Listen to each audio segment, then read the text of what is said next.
It's the greatest mystery in literary history. A divisive question with highly contested answers. Who was the writer behind the pen name William Shakespeare? Welcome to Don't Quill the Messenger.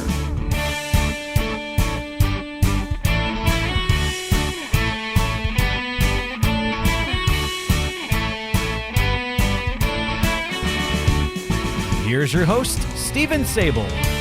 And welcome back, fellow Quillers, to this 52nd episode of Don't Quill the Messenger. Can you believe it? It's been 52 episodes. It's flown by. Almost 2 full years we've been bringing you this wonderful podcast series. And next episode, we'll celebrate our 2-year anniversary as a series for you, our listeners. And we want to thank you all for making that possible by joining us for new episodes every 2 weeks and consistently tuning in and being loyal Quillers here for the program. In this, our 52nd episode, I want to address what are known as Shakespeare's problem plays. I have no guest with me today, but today's topic derives from an email I received from loyal listener Quiller Claire, all the way from the Turk and Caicos Islands, who emailed me to suggest I spend some time providing more detail about how Edward de Vere's life is connected to specific plays in the canon. I, of course, directed her to William Farina's wonderful book, De Vere as Shakespeare, as well as Mark Anderson's Shakespeare by Another Name, to which she responded that she had just recently received her copy of Hank Whittemore's The Monument and would probably be busy ingesting that volume for quite some time. Those of you who know that one, but well worth the time and effort and energy to learn all it has to offer.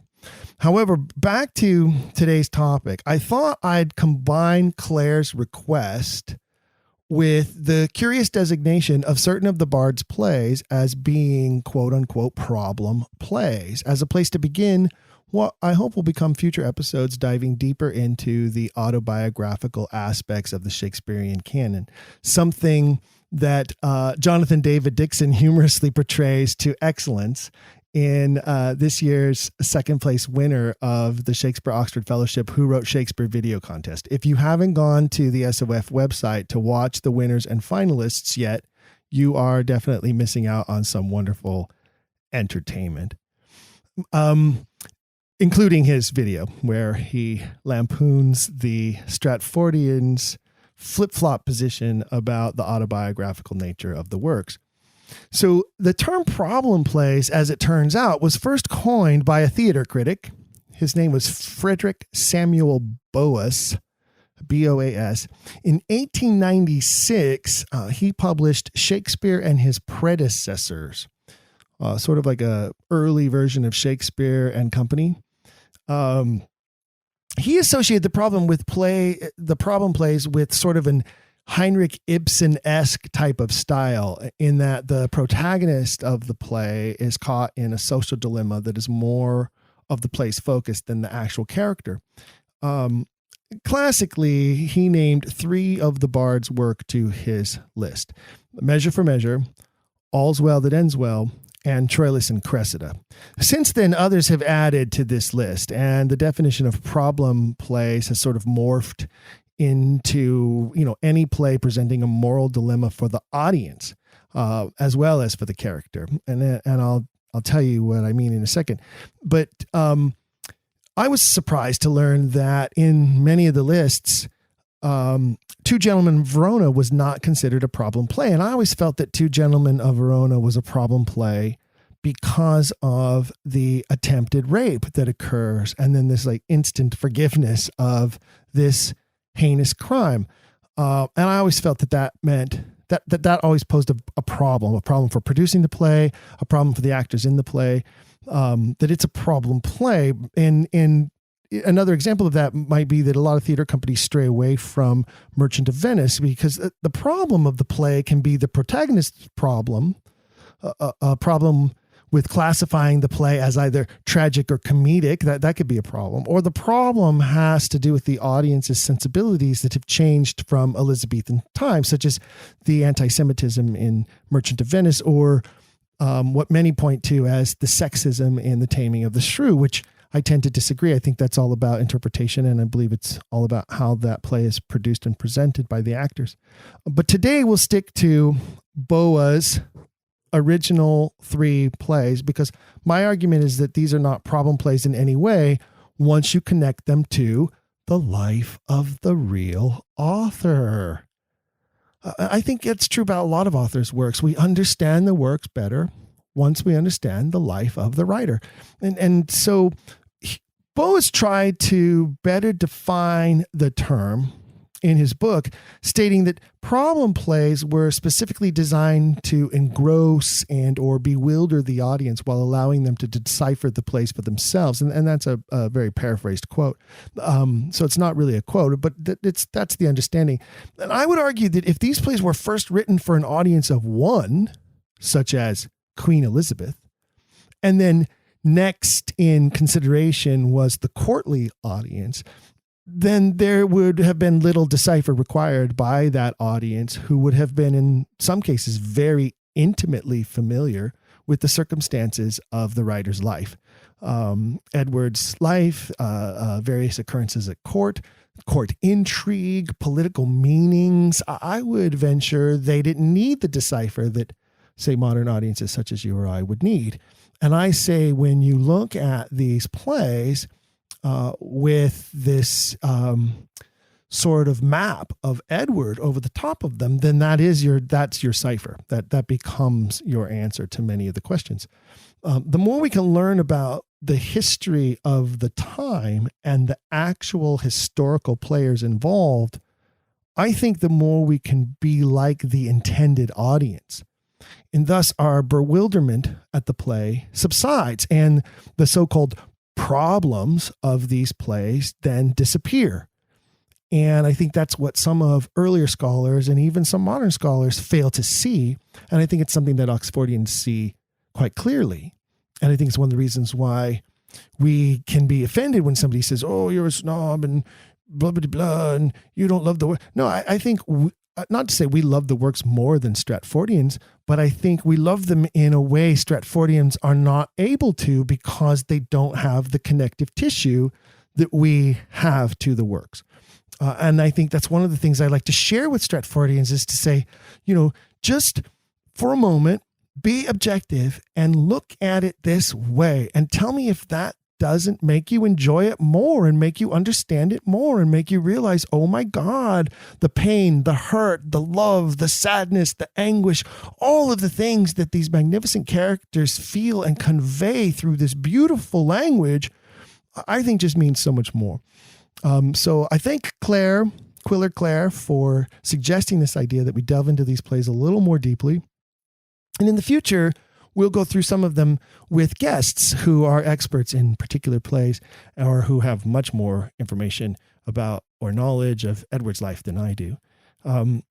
These plays do present a lot of problems for Stratfordians, because top research scholars attempting to explain the problem plays tend to do so in like composition terms. So as in like the stylistic nature of the play. Well, in doing so, they've had no other choice but to describe them as rhetorical device. Because if it's not actual life experiences informing the play, then it has to be part of the intent of the author, what the growth of this guy from Stratford, etc. And so what they end up doing is they start going into, well, he's following this style. Well, I thought possibly he was learning from this particular rhetorical device. Well, that inevitably ties them right back to the ancient Greeks. By the way, a giant no-no for the Strats, because it only puts them further in a bind. How do they explain their guys' intimate knowledge of the ancient Greeks? That's like a real hard one for them, right? In his research titled The Controversial Plot, Declamation, and the Concept of the Problem Play, which was published in Modern Language Review in July of 2000. That's 20 years ago now. Professor Neil Rhodes of the School of English at the University of St. Andrews in Scotland connected the problem play device directly to the ancient Greeks, most notably Seneca. Because, of course, Shakespeare of Stratford owned a copy of Seneca in original Greek and could read it perfectly and use that as an influence for his problem plays. I think not. What we do know is that William Cecil Lord Burleigh gathered to his home as tutors for his sons and wards of the crown that resided in his home, men such as Alexander Neville, the first English translator of Seneca. And if that's not enough, take a visit to Reason 95 of Hank Whittemore's 100 Reasons. You can find it, if you don't own the book, you can find it at this particular entry at hankwhittemore.com.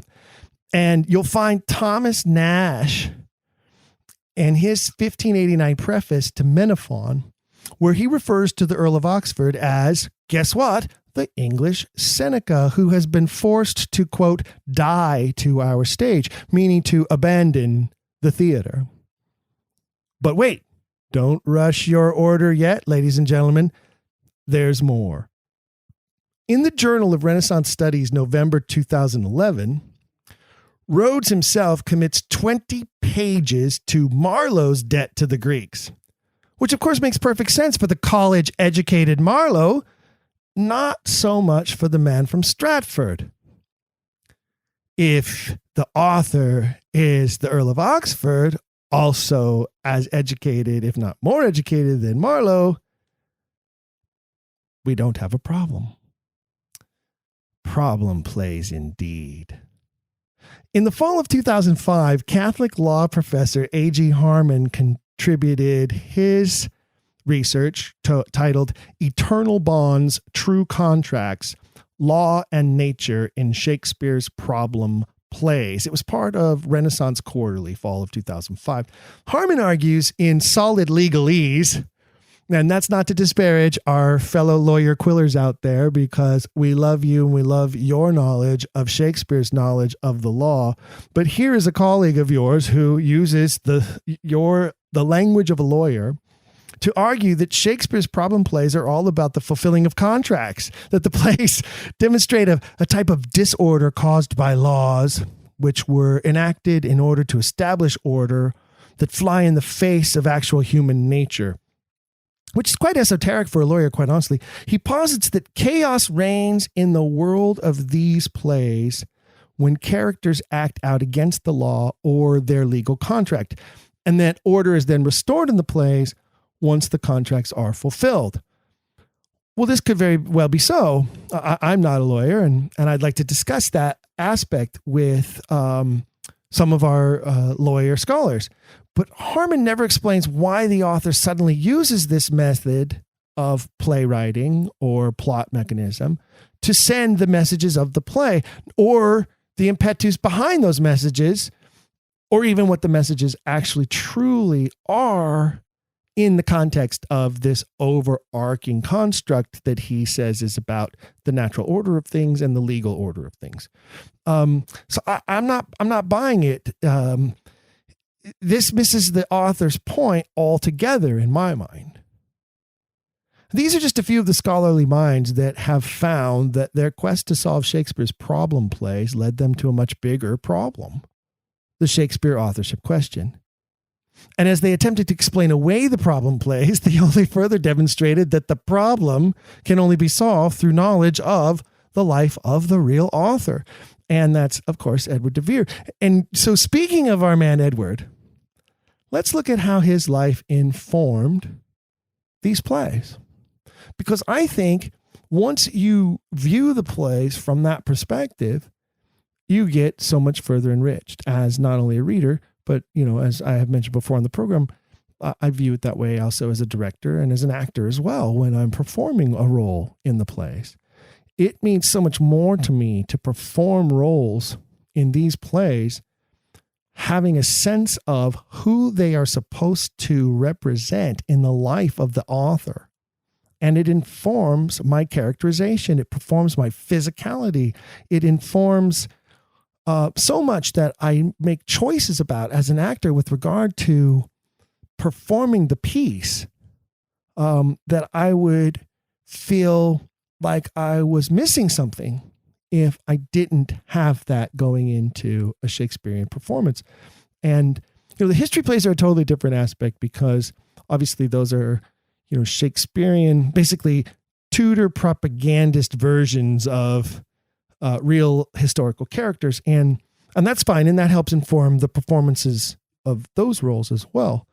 But the truly fictional characters, or the characters that are historically named and lightly based, but truly are part of the plot mechanism of the lifeline the author has with the play, those are the characters that you really can find Edward within. And I think it's wonderful to be able to interpret the performances that way. I think Measure for Measure is one of those great plays, and I think that Bose was correct in him naming it a play that is noteworthy to be set aside from the other 37 in the canon. Keep in mind, he chooses 3. And yes, I think I agree with him in this. They all 3 stand apart. They all 3 stand apart very significantly. But to call them problem plays is only to know them as a Stratfordian and not as an Oxfordian. So let's look at Edward, and let's take a look at Measure for Measure. Why did he write it? What messages was he looking to send? And why will he be forever connected to this play? Well, here's some things we know about the play. It first appears in print in the first folio. We don't see it in print prior to the first folio of 1623. Its first recorded performance, however, is 19 years earlier, before the court in December of 1604, during what becomes week-long festivities held to celebrate the marriage of Edward de Vere's daughter Susan to Philip Herbert, one of the 2 brothers to whom the first folio of 1623 will be dedicated to 19 years after that performance, the night before his wedding. That's weird. It's one of 8 plays attributed to a writer billed at the time as Shaxbird. That's Shaxberd. These plays serve as the center focus of the celebration of this week-long festivities. 8 plays. You might describe it as the first Shakespeare festival ever. P.S. produced by King James I. Thanks for the inspiration to Shakespeare festivals everywhere, Jimmy. We love you. Besides being strongly connected to the Geneva Bible, the play draws most of its plot, Measure for Measure draws most of its plot from the works of a writer whose name was Giovanni Battista Garaldi. There will not be a test on the Italian names, I promise. Giovanni Battista Garaldi, who, guess what, wrote under the pseudonym of Cinthio. Much easier to remember. Cinthio. Edward de Vere, 17th Earl of Oxford, or Shakespeare. Yeah, pretty easy. Giovanni Battista Garaldi, or Cinthio. I'm with it. But go figure, this guy who wrote under a pseudonym. So get this. There are no English translations of Cinthio available at the time. So whoever Shakespeare was, not only did he have access to a rare Italian, or perhaps there were some French versions. There was a French version available, and some copies of those were available. Of that version were available. But mostly, if you wanted Cinthio's works at the time, you had the Italian version, and there was no English version available. So whoever Shakespeare was, he had access to this Italian version of Cinthio, and also had no problem reading the works in either Italian or French. Who did have a copy of Cinthio in Italian in his library while Edward de Vere was growing up in his house? None other than William Cecil Lord Burleigh. Who do we know was absolutely fluent in Italian? Sometimes even described as the Italianate Earl. Yes, I'll take Italianate earls for 1,000, Alex. And the answer would be, who was Edward de Vere, 17th Earl of Oxford? By the way, Alex Trebek, may God rest him, was an authorship doubter when he was alive. And I hope his final Jeopardy questions have all now been answered up above. And I hope that one of them was, who is the real Shakespeare? If you dive into William Farina's chapter on Measure for Measure in his book, you will find that there's some magnificent information about the findings of a man named Abel Lafranc.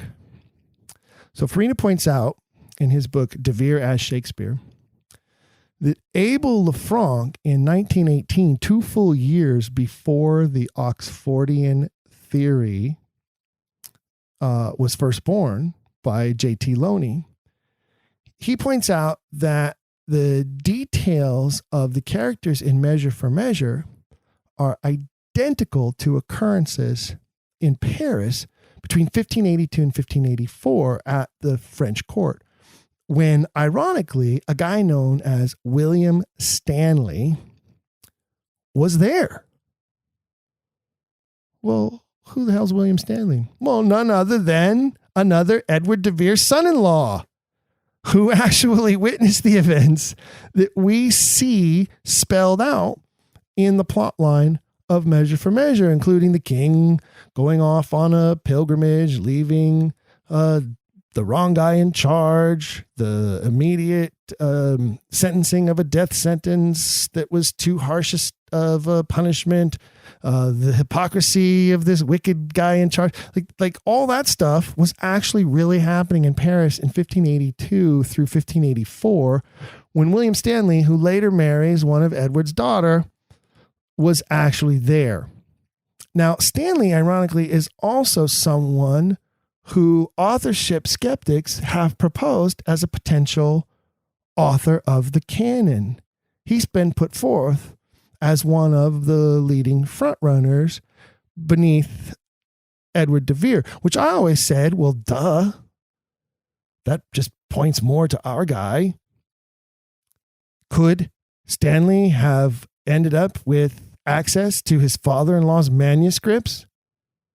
Perhaps he made a few tweaks or revisions to them here and there before publishing him in the first folio, or perhaps completing some of them that may have been unfinished to make sure they were finished, maybe cobbling versions together that had been 2 different drafts, or making a decision which draft should go into this massive, expensive volume. That's an entirely different topic for a future episode. So we'll save that one, my fellow Quillers.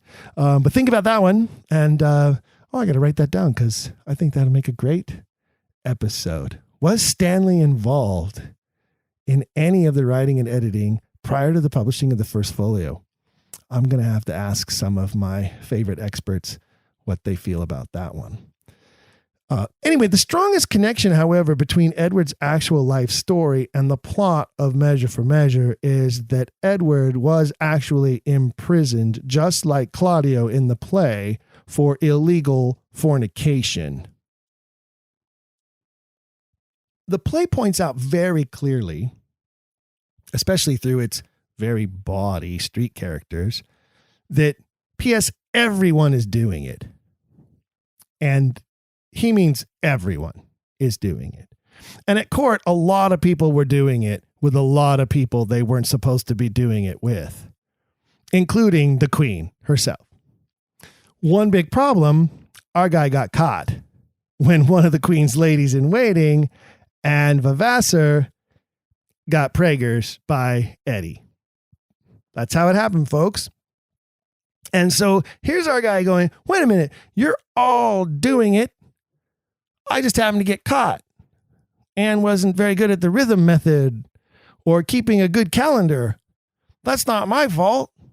You're all still doing it. How come I have to be punished for it? Well, the queen hit the ceiling. Both Edward and Anne thrown into the tower. And just as Angelo throws Claudio in the tower in Measure for Measure, but he himself is a licentious, lust-filled sexpot.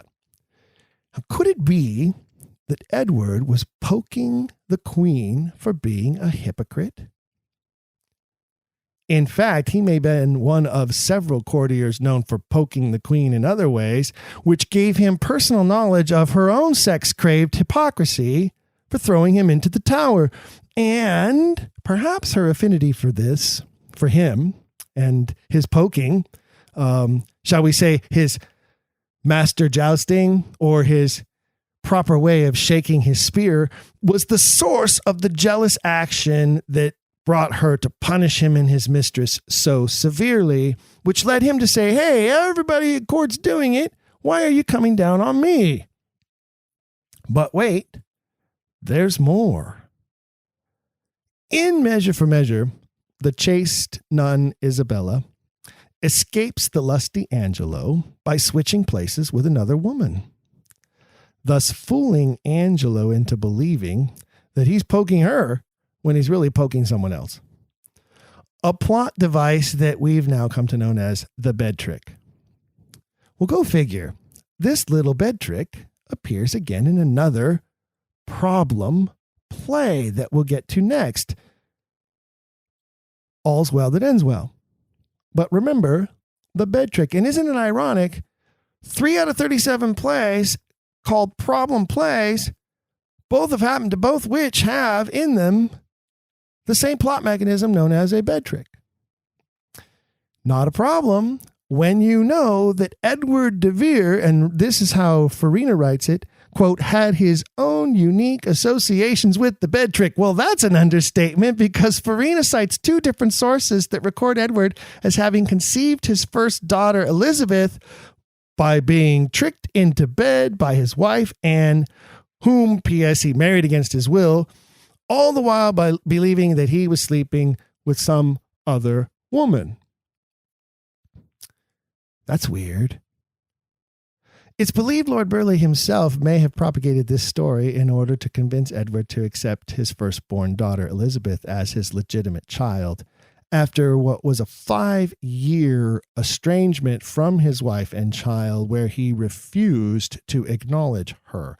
I just always think about a part of that. That's a part of the story that always hurts me. Being the father of 2 little girls and now a little boy as well. I can't imagine that, what that must have felt like for that little girl to be disavowed that way by her father for the first 5 years of her life. And it's definitely not one of the crowning moments in Edward's life. However, I think it's crucially important because I think it informs many of the plays in many ways. And I think as we embark down the idea of examining the plays more completely, 1 or 2 at a time, with regards to Edward's life, it's a recurring theme that we see over and over and over again. We see his daughter appear to us. Later, we see all 3 of his daughters appearing to us in different plays and in different ways, I would posit. But anyway, I digress. So here's the key. Even Burleigh is going along with this story. It's possible he even created the story, or it's possible that it really happened. Who knows? Nonetheless, there are 2 references to it, extemporaneous references, contemporary references to it having happened to Edward. And here we have 2 plays classified as quote unquote problem plays that have this plot mechanism within their text. So here's this 5-year estrangement that comes to an end. The details of that part of it, the details of all of that play out in Othello. So there's a whole nother episode, right? But here's the daily double bonus question. Which Italian writer's works also provide primary source material for Othello? Yep, you guessed it. Who is Cinthio? So we'll talk about that in a future episode on Othello. Anyway, Mark Anderson, in his book Shakespeare by Another Name, delves even deeper into the idea that Duke Vincenzio is De Vere, the author, lamenting his forced anonymity. Remember, the Duke goes into hiding and disguises himself as a monk. Yet he's trying to stage manage the action of the play from afar, perhaps even the way that De Vere tried to stage manage the releasing of his plays, or for that matter, stage manage the lives of others through his sonnets. But again, there's a whole nother episode. Don't you love how we can just like create episodes just by having a conversation? So Anderson says that this character, this Duke, is representative of De Vere. And indeed, the bed trick in Measure for Measure is the Duke's idea. So is it De Vere accepting the truth, helping to promote the truth, to save face, to make himself look better, to make amends, maybe, to apologize for the mistreatment of his wife and daughter all those years?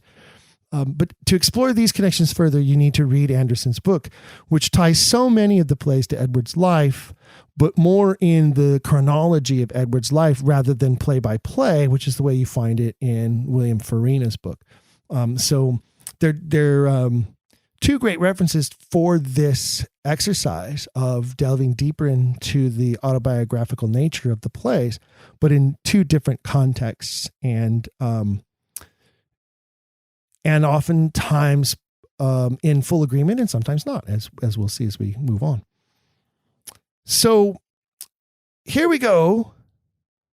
We've got all these. I feel like I want to do a Ginsu knife commercial, and you get the slicer, dicer, chopper, grater, and the special egg frying pan. But wait, ladies and gentlemen, before you ponder to place your order, there's more. Here's another area where our Catholic law professor, A.G. Harmon, wanders into a problem. Remember him?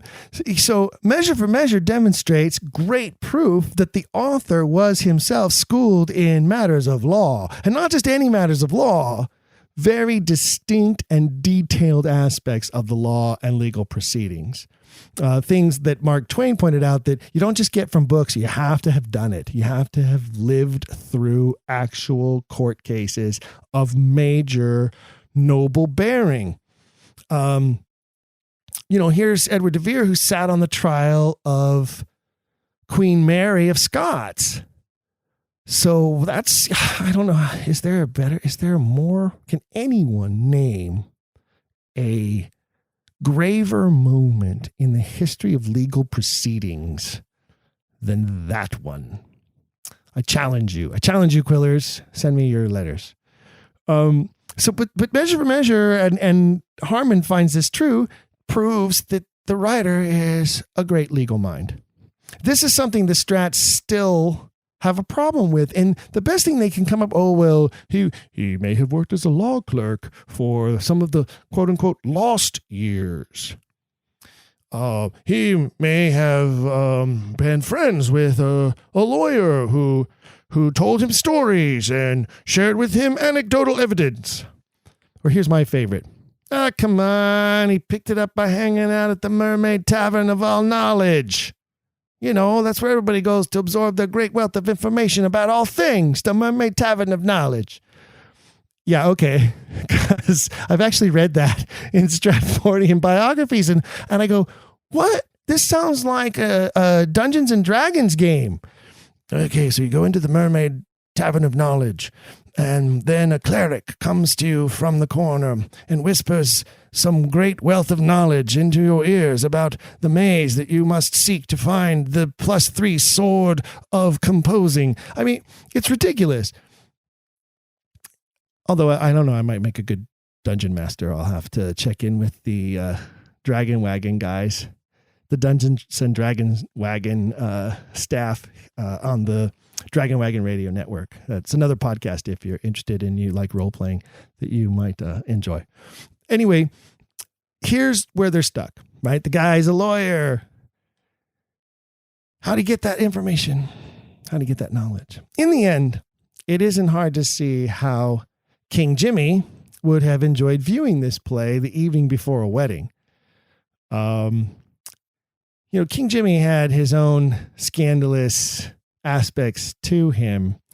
And there's a lot of speculation about him swinging his clock both directions. And there's a lot of homoeroticism that lingers around him and in the wings of James' life at all times. So here we have an attack on what Shakespeare calls sanctimonious Puritans. And it's the first invention of the word, by the way. Sanctimonious Puritans, whom James was absolutely against. And again, it's an attack on the hypocrisy, basically saying, why don't you pay attention to what's going on in your own bedroom? Stay out of mine. Pretty forward, progressive thinking for a writer at the time. And it makes total sense when you look at how much control over his love life there was in Edward's life. Royal control, in fact, over his love life throughout his life. I believe both in her bed and outside of her bed, where she wanted to control who else's bed he was in. And so here this play really gets to the heart of that and the root of that, and we understand it so much more when we look at what happened to Edward throughout his personal love life history. So all in all, Measure for Measure, what we find here is a play that is far more De Verean than it could ever be Stratfordian.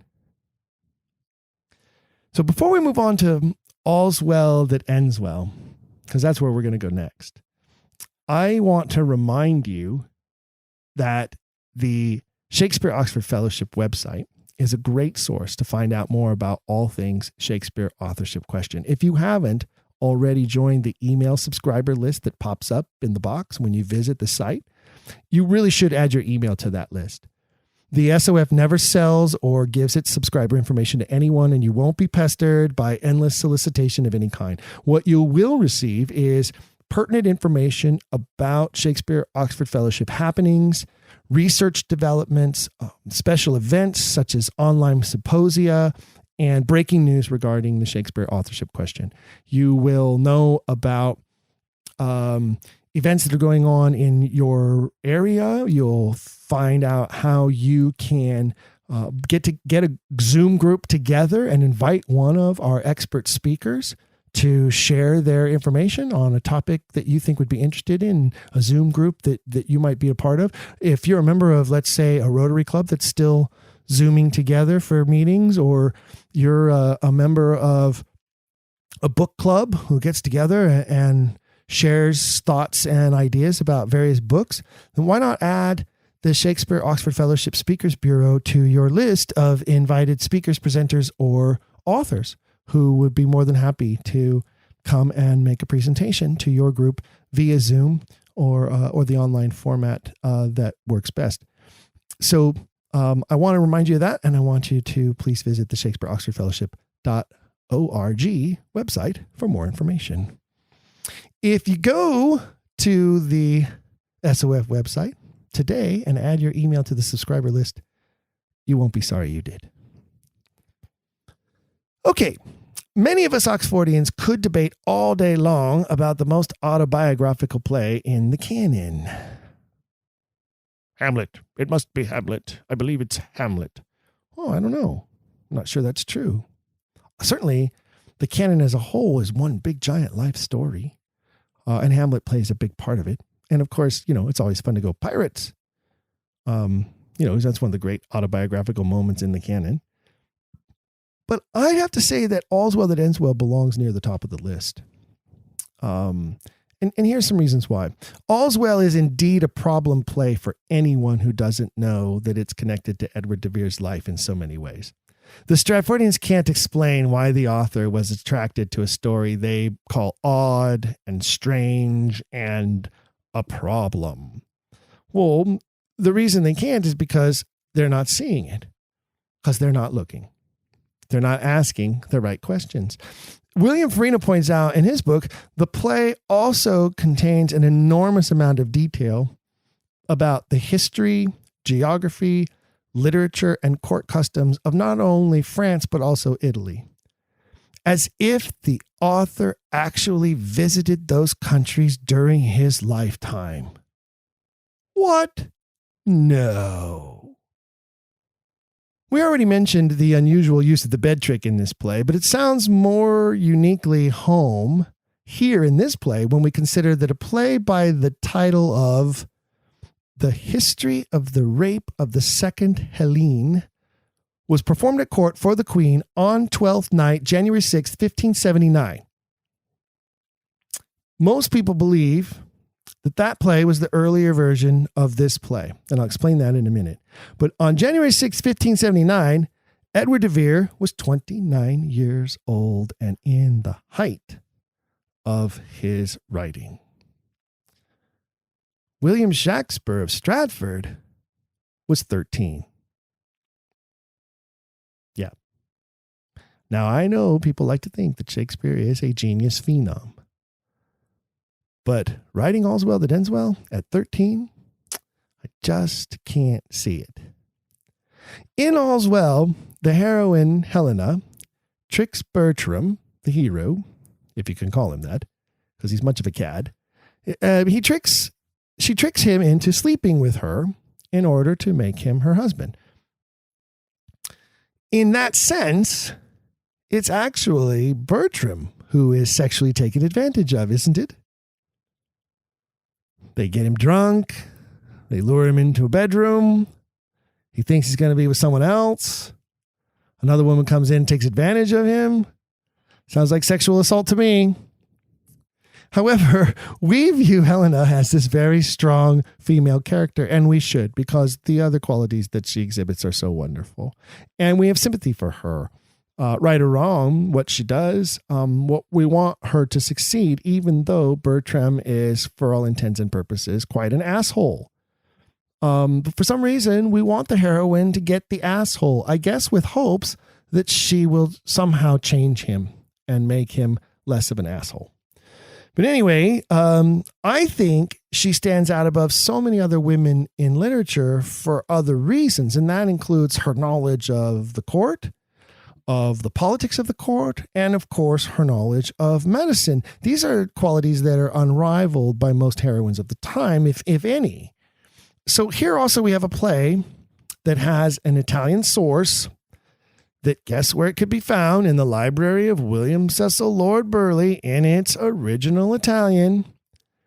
In addition, we know that we have de Vere actually visiting or traveling through the locations used as settings for the play. While, P.S., escaping a marriage to a wife he was forced to marry against his will. Oh, hello, Bertram. Nice to meet you. But let's dig deeper, shall we? Bertram is a royal ward after his father dies. De Vere is a royal ward after his father dies. That's weird. In All's Well That Ends Well, the king offers to elevate Helena to noble status so she can marry Bertram, a nobleman above her class. That's exactly what Queen Elizabeth did for Lord Burleigh so his daughter Anne could marry Edward de Vere. That's weird. Bertram has a sidekick named Parolles, who is a wicked knave. De Vere had a sidekick cousin named Henry Howard, whom he later called the most errant villain that lived. That's weird. Mark Alexander points out that one of the sources for All's Well That Ends Well is the real-life house of Tournon, where Juste Louis, Count of Roussillon, and his sister Hélène de Tournon resides when Edward traveled through France. And listeners who speak French, please don't criticize my French accent. My wife hates it. She took some French in high school, and she always gives me a hard time whenever I try to pronounce French words. So those of you who are laughing right now because of my pronunciation, I know you're out there. I can hear you in my headphones right at this minute. giggling. So please cut me some slack. The author makes Helena and Bertram, Duke of Roussillon, betrothed to be married. At least I don't say Roussillon. The author makes Helena and Bertram betrothed to be married. Edward and Anne Cecil grew up together in the Cecil home like brother and sister, but then were betrothed to be married. Wait a minute. The house of Tournon, Juste Louise and his sister Helen reside there while Edward's traveling through France. The author of All's Well That Ends Well takes Helena and Bertram and betroths them to be married, and Edward and Anne were betrothed to be married, but grew up in the same house like brother and sister. That's so weird. Anne Cecil's mother, Mildred, was known for her medical prowess. There's even a medical volume that is dedicated to her. She passes on this knowledge like a witch doctor. No, I'm kidding. She passes on this knowledge to her daughter. In All's Well That Ends Well, Helena helps cure the king's malady with her knowledge of medicine.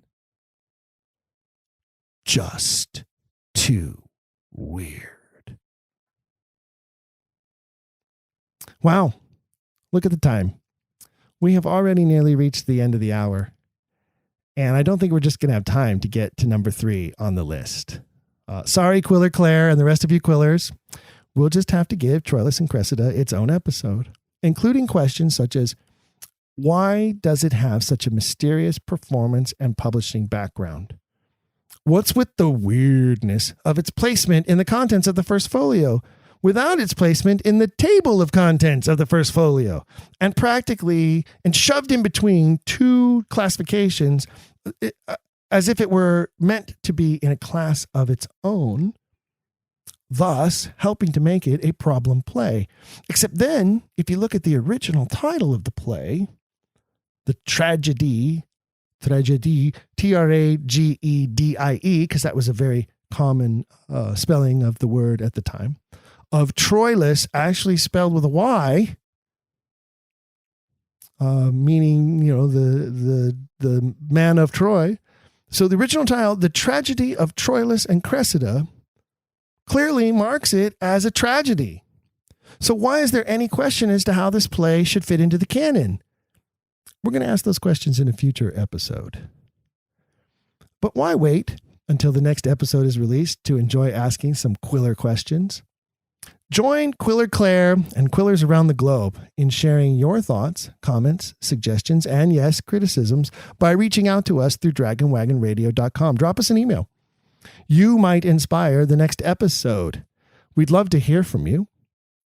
Join us for our January 20th, 2021 episode, our 2-year anniversary episode, when producer Jake Lloyd will join me for that second anniversary episode and look back at comments and responses we've received from listeners such as you over the past 2 years.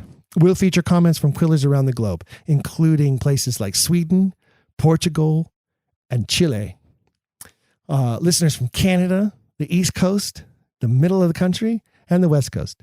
We'll share thoughts, comments, and even some of the criticisms. In fact, the criticisms tend to be some of the most fun. They were when we did our 1-year anniversary show last year. So we had a great time with that episode, and we're going to do that again with episode 53, the first of year 3 of Don't Quill the Messenger. If you haven't listened to the first anniversary episode, go back and find it. It's a fun one. And you'll also get a sense of what the next episode, our second anniversary episode, is going to be like. In the meantime, you can always go back through the library of episodes and catch up on the ones you haven't heard, or listen again to any episode that further intrigued you, especially if you know that there's a new episode coming, or you see a new episode post that is similar to a topic or expounds on a previous topic. Then I encourage you to go back and listen to the previous episodes to kind of refresh your memory or get you back to speed, especially if you see that we have a new episode that posts with a return guest. It could be very advantageous to enjoying future episodes with that guest to listen to the previous episodes that guest appears on, because then you'll know more about their research, their focus, their background, and what they've been working on. Sometimes we have a guest on, and as like we'll have it, we'll be discussing something and we'll get inspired about a future project that guest will decide they want to engage in or look into further. And that's happened a few times. And we also know that some of you listening out there get inspired by listening to the program and do some of your own research. And we'll be talking with one of our listeners from across the seas about that. We're working on figuring out some time difference issues to conduct some interviews with some of our fellow Oxfordians in further areas and further places away, because there's so many of you and we're so glad to have you, and we thank you for listening. So go back and enjoy the 52 episodes that now exist. Don't forget, you can find plenty more answers to your Quiller questions at ShakespeareOxfordFellowship.org. That's ShakespeareOxfordFellowship.org, your source and resource for all things Shakespeare authorship question. Visit them as well on Facebook, where you'll find even more content. Won't you become a follower of the SOF Facebook page? We'd like to have you there and see you there. And there's a lot of fun that happens there, as well as posts from various members and followers of the page about all kinds of intriguing things involving the Shakespeare authorship question. So it really becomes a forum for all of you as well.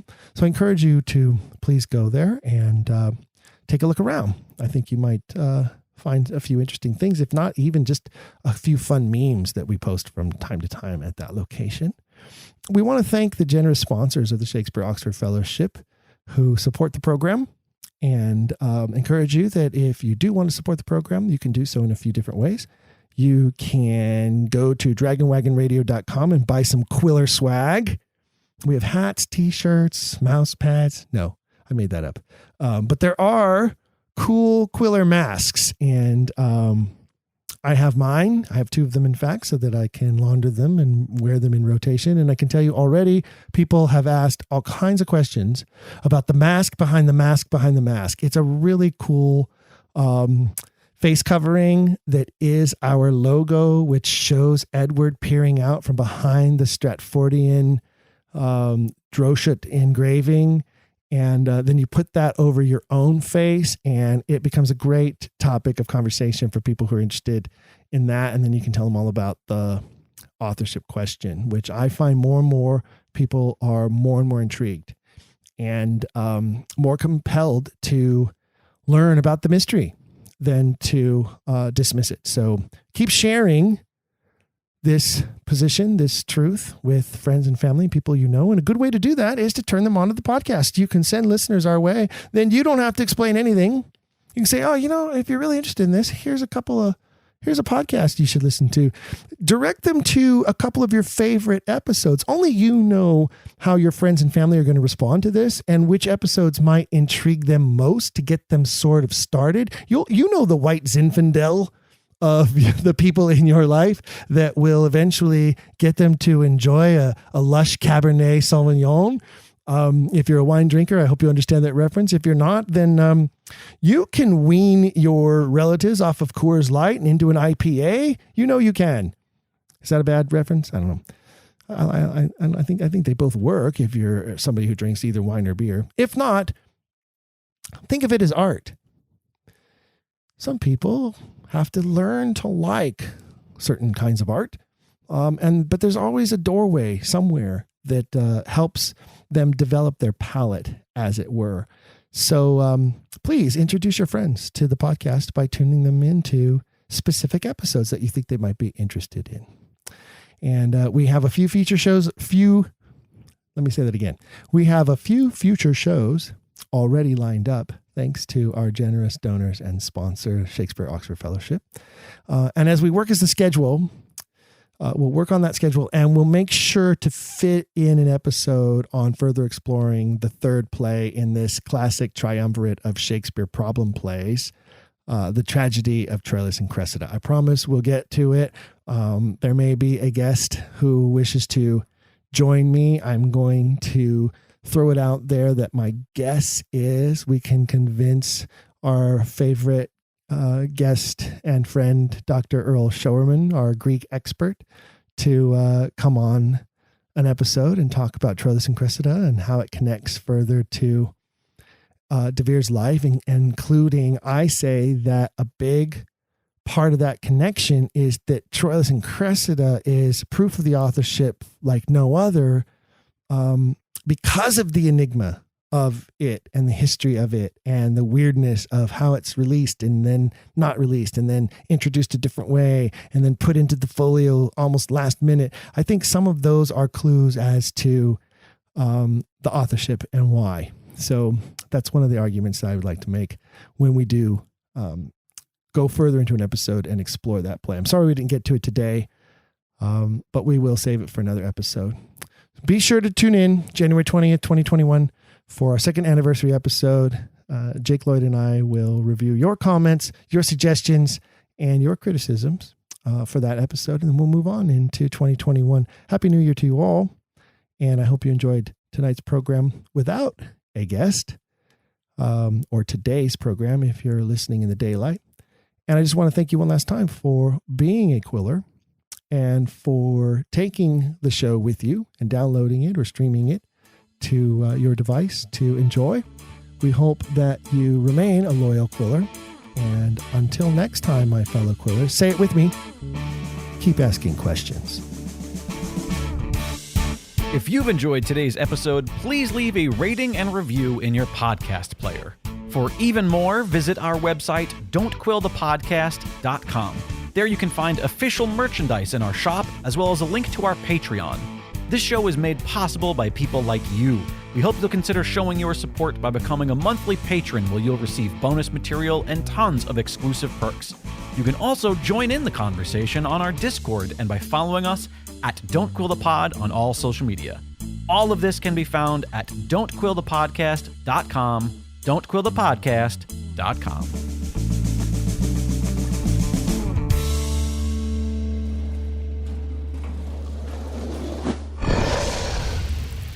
It's Dragon Wagon.